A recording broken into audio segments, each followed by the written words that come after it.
get a email from Odyssey after they imploded CBS? No.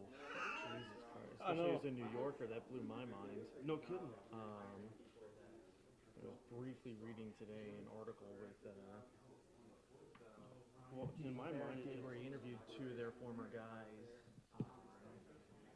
that left prior to them. Uh-huh. And they said that they were having a hard time trying to sell to news stations, even in America, which makes sense. Yeah. I've always wondered how they work with us having an R&B and a hip hop station and a variety and a top 40 station. Test. Yep. 1, 2, 3. I know. Hello. Good. figure if they I could go do it for all after of you. one legacy station, they can Thank go you for after coming more. to my meeting today. I really appreciate it. Thank you so much. CBS over 10 wins. Mm-hmm.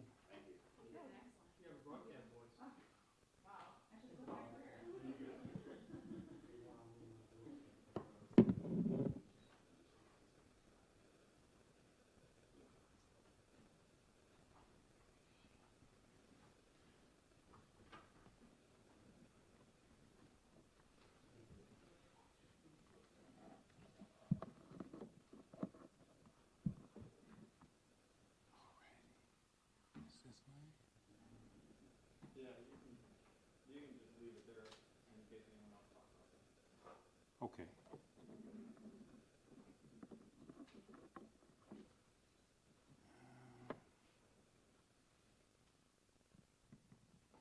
I guess everybody can hear me good?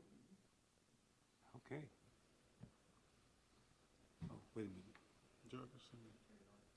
Huh?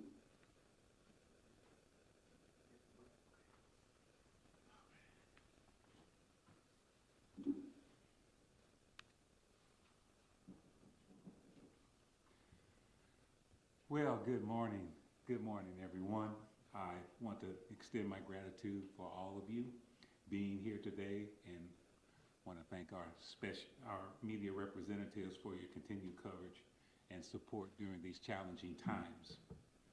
As mayor of the City of Alton, I know that the recent events at Gordon Moore Park have caused a great deal of concern and disruption for our community. The mine subsidence and subsequent sinkhole has been absolutely unprecedented, and the safety and well-being of our residents still remain my top priority. But today I want to share some important updates of the progress that we have made thanks to the diligent efforts of New Frontier Materials and the collaborative work with the Mining Safety and Health Administration, which I'm going to call MSHA because that's a mouthful. And I'm going to call New Frontier Materials NFM, just for sake of clarity. NFM has provided the City of Alton with detailed drilling locations and measurements of the mine ceiling beneath the park roadway, ball field, and golf course. Those that were initially in question and led to the closure of the park. These areas were included in the previous MSHA K order. I'm pleased to report that New Frontier Materials has been working tirelessly on drilling and bolting the mine ceiling to ensure a safe work environment for their workers as they carry out the investigative drilling. The results of these efforts have been encouraging. New Frontier Materials, or NFM, has been methodically drilling the mine ceiling to verify the thickness of the rock and has found results consistent with the historical conditions of the mine. These drilling results have been shared with MSHA and has now who has now issued a revised K order for some of the areas within the park. Our city civil engineers and geotechnical engineers have also visited the mine, reviewing the investigative drilling and bolting work, and are in full agreement that sufficient rock ceilings thicknesses are in place in these areas. Based on these findings, I am pleased to announce that we can now recommend the reopening of the park roadway and golf course areas where investigative drilling has confirmed that the ceiling rock thickness are adequate to support the ground surface above. This is a significant step for our community, allowing us to begin returning to the activities and routines that make Alton such a vibrant place to live. However, I still must emphasize that safety remains our utmost concern. While we're making progress, we're not entirely out of the woods yet. Ball field number 1 will remain closed for a little while longer as continued work is completed in this area. Additionally, areas that still require investigative drilling will remain closed until the data shows they are safe for normal surface activities. These areas are fenced off to ensure public safety until they are deemed safe. NFM will continue their investigative drilling work, working toward the sinkhole to identify and isolate areas where the ceiling rock thickness is inadequate. Once the extent of these insufficient thicknesses are fully understood, repair plans will be developed and implemented. In closing, I assure you that the City of Alton is committed to transparency and safety throughout this process. We have been and we continue to be. We are working closely with all stakeholders to ensure that our park and community are not only restored, but strengthened by the lessons that we have learned. I am hopeful and confident that together we will emerge from this situation stronger and more united. I also want to thank the offices of Congresswoman Nikki Budzinski, State Representative Amy Elliott, and Senator Eric Harris for their continued support during this time. I also want to thank all of these wonderful department heads who are standing behind me or standing to the side of me. They have provided me much support and insight regarding this incident, and I value their expertise. I have Lindsay Younger, who is our interim Park and Rec Director, Bianca Jackson out of the Mayor's Office, Mike Parsons, who is our Public Works Director, and John Frankie, who is our Major for the Police Department, as well as our outgoing Public Works Park and Rec Director, Mike Haynes, and our Comptroller, Debbie Dunlap.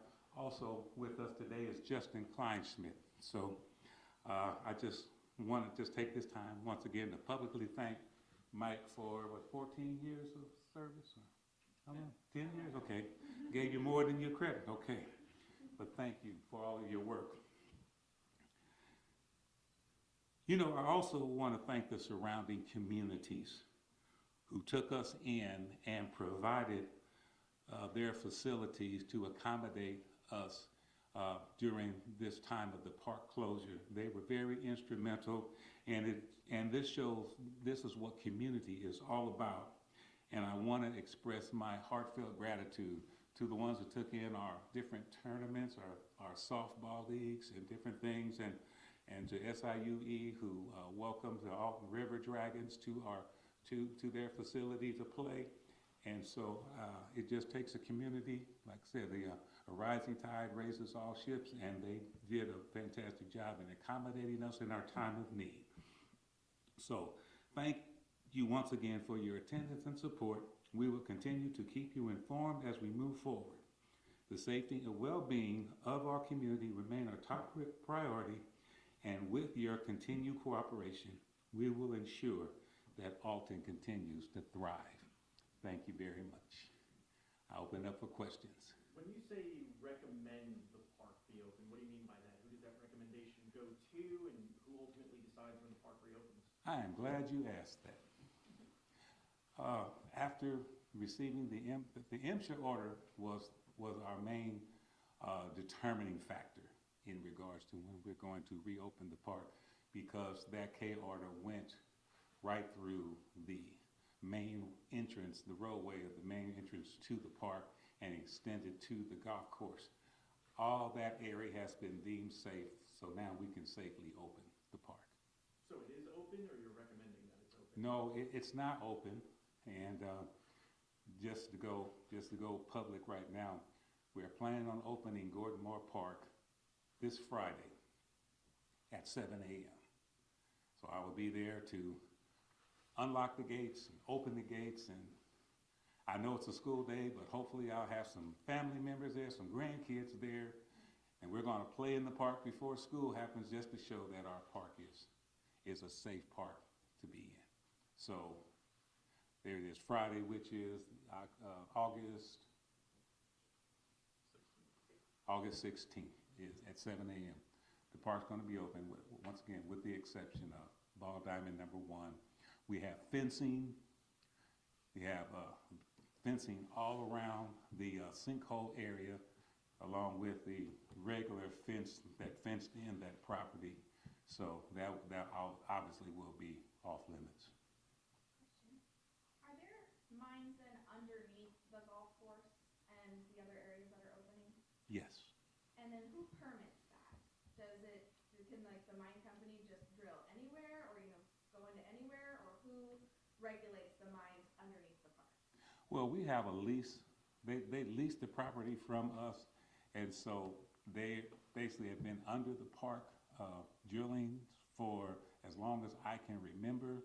The park opened up in 1978, and so they've been under there. But I can assure you that it's just basically relegated to the park.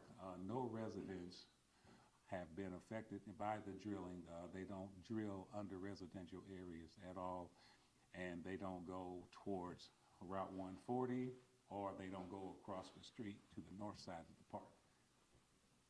With mines being underneath other parts of the park, what would you maybe say to residents who are a little wary returning, knowing what just happened? That the park has been deemed safe. We showed an abundance of caution. Could we have opened up the park right after this happened? Sure, we could. But we felt, that we should use an abundance of caution just to make sure, because that was a serious thing that happened. And we know that people are going to be kind of leery, and so we'll continue to encourage them to come back to the parks to enjoy the facilities and all the amenities that will be open again. I know you mentioned the golf course specifically and then the roadway, but I know further back is where the river dragons play. Is their field going to be open as well, or is it just the golf course specifically? No, everything is going to be open except for Diamond 1. That's all off limits, and then the area where the sinkhole is, that will be off limits. Correct, that's the map there. Does that include the golf course? The golf course is also there? The golf course is going to be open, and Mary Campbell asked me to please give her a shout out, because she has been definitely someone who has been anxious for the golf course to open again, and so I'm just giving a shout out to Mary. Mary, your golf course is opening on Friday. Well, Saturday. Saturday. They're taking tee Yeah. times for Saturday. Saturday, yes, Saturday. I'm sorry, Saturday. What's the plan? You might have already said this before. What's the plan with the sinkhole going forward? Well, going forward, as I stated in my comments, that they will continue the investigative drilling underneath, and now that they have went through that K zone that was established, that K order or K zone that was established by MSHA, now they're going to start doing the drilling and really investigating that sinkhole to determine, the cause of it, because they just haven't been there at this point, because they wanted to deem the area that MSHA declared under the K order. They wanted to ensure that was safe, and that there would be sufficient rock sealing thickness so there would be, no more collapses. Did they give you a timetable or an estimation of how long it takes before those parks could be reopened? No, not at this time. They haven't given us a timetable, but they're continuing the investigative drilling, and we'll continue to give weekly updates of where we're at, and continue to send out press releases. And if we have some really good information, we'll call another press conference. Has the city and the company made any progress on determining who pays for the repairs? We haven't crossed that bridge yet. We haven't crossed that bridge. I think it's kind of in phases. We wanted to ensure that everything underneath the park was safe, and then open up our park, and then look at the sinkhole, and that's still down the road. Will the city continue leasing the land, the underground rights to New Frontier Materials? Yes, ma'am. Has the city considered releasing any kind of public map of just how far the mines extend and where they are, just so that the public can know where they are? We inquired of that, and that is really confidential information that they're not willing to share at this time. And I don't say that in a negative way. I completely understand, but that was a thought, so that we could just share, maybe like on our city website, the entire thing, but maybe down the road. But you know, I think for legal things and like that, they probably are not reluctant to do that, and I understand that completely. And you say they, who is they? In New Frontier Materials. They provide a reason for that? Just confidential issues, that's all. Can you speak to the economic impact of being able to reopen the golf course and where the river dragons play? I know that's a big source of income for parts of the park. Well, unfortunately, the River Dragon season is over. But hopefully there will be some other, they will be able to host some other tournaments there. I'm not sure at this time if there are any scheduled baseball tournaments or anything there at Lloyd Hopkins Field.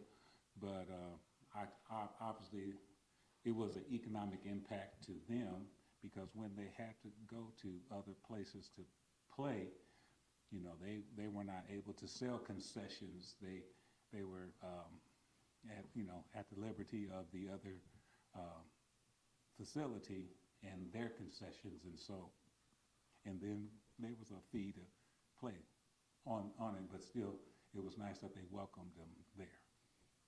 How do you plan to keep people from just jumping the fence to go check out the sinkhole once the park reopens? Well, they probably got to be Olympic high jumpers to be able to climb that fence, because it's a pretty good sized fence. How many feet is that fence? Should be 6 foot. 6 foot. So, well, maybe not in high school. Play devil's advocate, you know, the old saying goes, show me a 6-foot fence, I'll Yeah. show you a 7-foot ladder. Do you Yeah. plan on having any security at Maine? Yes, we're still planning on having security, and we have cameras out there 24/7. So we'll continue to keep watch on that. I mean, the devil's advocate, it's just like this, you know, you can't really police human behavior. If somebody wants to do it, they're going to do it. We're going to put our best foot forward to try to, you know, curtail that and not allow that to happen. But, you know, it'll remain lit up at night, so that if anybody is there, they'll be seen. So. I know Marquette Catholic Soccer uses where the sinkhole was, but the baseball team, will they be able to come back to Lloyd Hopkins Field? Absolutely. What about ball field number 1, showed a cause for concern to keep it closed during this time? Justin, will you speak to what Yeah. they said about ball field number 1? So, the K order was modified, that area underneath ball field number 1, there is some additional work that needs to be done, not necessarily to check the thicknesses of the roof ceiling, but more for the safety of the mine guys down below. So that's the reason why MSHA didn't clear that area yet. We don't have any concerns on ball field number 1 at this point, but we just didn't want to release it yet because that K order is still in place there. Can you say and spell your first and last name again? And your title. And your title. Justin Kleinschmidt, Vice President of Shepherd Morgan Schwab Engineers. Last name is KLEINSCHMIDT. So you would be the one who can help us explain these maps. What are Cor- we looking at on these? Correct, yeah. So on my left, that is the current areas that will be fenced off. No access is allowed there. The soccer fields, there's an existing fence around there. There will be some additional fencing that has been put up to outside of those fences, keep people out of there. The parking lots that are to the south of the soccer concession stand, we're keeping people out of there just to try to limit how much pedestrian traffic is around the sinkhole area. No concerns on the parking lots or anything like that, just more of logistics. And then ball field 1, like I said, you know, I've talked about that it's still closed off a little bit for a little while. We're thinking that's probably a week or 2 out from being cleared, but you know, there again, we're waiting on MSHA for that. Over here, the other exhibit is the limits of the lease agreement that New Frontier has with the city right now. There's, you know, it's bounded on the west by Homer Adams Parkway, Route 3, on the north, Route 140 through the park area. There is a section of property north of 140 that the city owns that is included in that lease, but there's been no mining further than 140. So, Correct, yeah. So there's nothing underneath the road? Underneath Route 140? Yeah. No, no.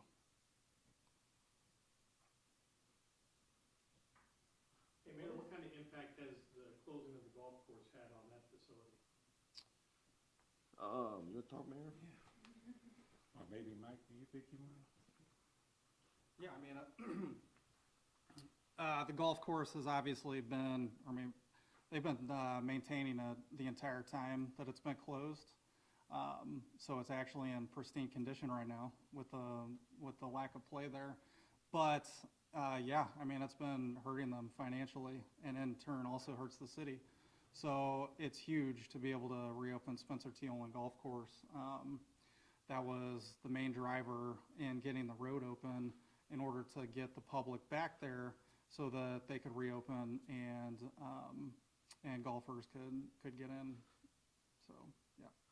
Sure, your name, Mike, real quick. Michael Haynes, Director of Parks and Recreation. How you spell Haynes? Haynes. Found it for Michael. Yeah. Sure, you've been dealing with lots of frustrated community members, parents. How are you generally feeling about getting to reopen? Yeah, I mean, it's a step in the positive direction. There are some apprehensions to coming back, but we're going to ease it back in. I mean, I won't necessarily be here for all of the reopenings, but Lindsay, my deputy director, is going to take over here by the time the park reopens, and we are going to have fall soccer. You know, obviously our main area is going to be cut out, but we're going to work with all the surrounding fields away from the sinkhole area and on the north side of the highway, where we've all been told, you know, we've been told by all the experts that it is 100% safe. So that's what the city's going to do, is get back to our main objective, and that is, at least for the Parks Department, to provide recreational facilities for our residents. Has the city estimated the financial impact of the closure of the golf course to the city's revenue? I don't have that yet. I'm sure there will be well-documented numbers that will be available at some point. Do you have any idea how many people go to the golf course a month when it was open, in a summer month especially? I'm not the one with that information. I know it's hundreds per day, you know, especially on a nice day. But yeah, it's significant.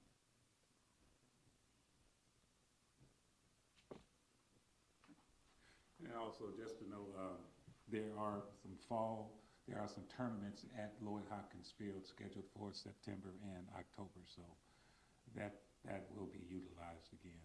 And once again, our brand new pickleball courts, I know our pickleball players are going to be excited to be able to go back to the new pickleball courts, and those who love to fish at the lake, they'll probably be excited to go back there. I normally take my grandkids there, and I haven't been able to, so I'm looking forward to now on the weekends, since school has started, to be able to take them fishing. Okay. At the last press conference, there was a timeline given of when the census was initially discovered. I believe it was around 4:30 a.m. Was there a specific reason why the park wasn't officially closed until later that day at 3 p.m.? Like, was there a reason why it wasn't closed earlier? I really don't have that answer, but we were just trying to determine everything, and we were still just trying to get just figure some things out. And it was fortunate for us that it was raining that day, and so there was really nobody in the park that day at all, and so it wasn't really a rush. But once we had some meetings and talked amongst ourselves, we determined it then. And this might be a question for Justin. Since the last press conference, has the status of the sinkhole changed? Like, has it gotten bigger? In terms of the size of the sinkhole down in the mine, no. The top surface, like what we talked about before, that, you know, those sides were going to slough off and round off. It's done what it was supposed to do. But down below, they haven't seen any changes. So There's been no increase. nope. And just for reminding, how deep is They're 200 to 230 feet below ground, right there. So from the soccer field surface to the bottom of the ceiling is about 170 feet, and those mines are 30 feet tall right there, so a couple hundred feet. When you talk about from the top and seeing it kind of fallen a little bit, how much has that grown since it first happened? Oh, it's probably double or triple the size of the initial hole that was on the surface, so. And that's normal? That's normal. When you have a sudden event like that where an entire column of dirt just dropped down, you've got straight up and down sides, and it was gonna, gravity wants to pull it in, so it's doing what it should, so. In the most basic way, can you explain how people determine that the ceiling rock is substantial enough to reopen in a way that non-scientists can understand? Think of a long drill bit that when you're down in the mine, they're drilling up through the ceiling. And that's the process that they've been doing. So that's in essence what they're doing. They're going around and checking all those thicknesses and drilling up through the surface. If they've got a certain length drill bit, if they drill that entire length and there's nothing but solid rock, then they can deem that, they're fine. And that's what they found underneath all these areas. They haven't had any areas that show any thinning of the rock.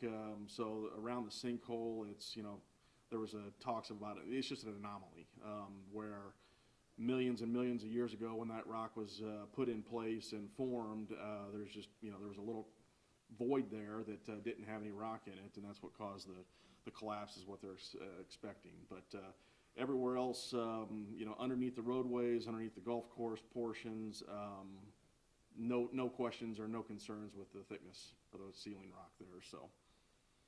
And if we were going to reopen that field where the sinkhole is, how do you fix that? What does that look like?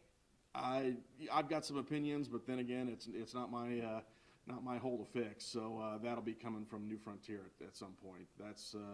They'll be tasked with coming up with a solution to fix that and fix the hole up on top of the surface. So. Could you give maybe a few examples of what that could look like, just for people that don't have a background in this? So the mine, they run on a pillar system down there, and basically what it is, the ceiling between 4 pillars collapsed. So they're going to probably have to block off one of those rooms that's between those pillars and try to just work from the top down on filling that hole in, getting all that dirt stabilized, and building it back up. Eventually, you're going to get enough dirt in there and get it compacted, and you'll have a solid surface then. So that's just a thought I've got. How they're going to officially do it, we're not sure at this point. So. Is the ceiling drilling, is that like regular practice for mining, or is that only when something bad happens? No, they're checking, doing all that. Another component of checking the thicknesses is the bolting process, and that is they've got 8-foot long steel bolts. They'll drill an 8-foot hole, put an epoxy in there, run that steel bolt in there, and tighten it down. That's more of a safety measure for the guys working down there. If they've got different layers of rock, if there's a section that where that layer might run through the thickness that they're mining out, if you've got a couple feet that might be unstable, they would bolt that area, and that's what they're having to do underneath underneath ball field 1. It's common practice in all mines is to bolt the ceilings like that. So. They've been doing that. Yeah, they've done that throughout the history of the mine, and I would venture to say probably every mine across the country has at some point done some sort of ceiling bolting like that. That's pretty standard practice. So. Some local experts have talked about possible karst conditions maybe leading to the collapse, and those are usually an anomaly, but if they're present in one place, they may be present in the surrounding area. Is there any way to test for that or to know about whether that's the case here? It's, in terms of geology, hundreds of feet is pretty, typical. You don't see drastic changes in those areas. So for this to change that abruptly is an anomaly. Karst features, those, yeah, you can see those in areas. You don't go in there, when you're drilling through that much rock, you don't drill every 5 feet to make sure that the next 5 feet is okay. You know, you drill around the entire property and check to see that, you know, okay, all your different areas around the property on a bigger grid are fine. So then when they have something like this that falls inside that grid that they checked everything else, they're going, you know, it raises some questions. So yeah, certainly seems like an anomaly at this point. And they'll be, as they finish the rest of their bolting under the ball field 1, they're going to be working towards the sinkhole to drill those and find the limits of, is there any other areas there that might be in that area that has a thin rock layer. So it might be that there's some areas that get expanded there a little bit, probably not outside the limits of the soccer field, but that's to be determined here. So. And just to understand your company's relation to the city, were you contracted after this happened to come in and help, or what? We've done engineering work for the City of Alton for decades, and we do a lot of work with the City of Alton. So yeah, we've helped with other projects and, you know, rock slides and what else. So that's yeah, we help out when they need it. So. Thank you. Mayor. Thank you, Justin. Well, if there are no more questions, once again, thank you all for coming, and we're excited about the being able to open the park on Friday at 7 a.m. and then tea time at the park at 7 on Saturday. So once again, thank you all for coming.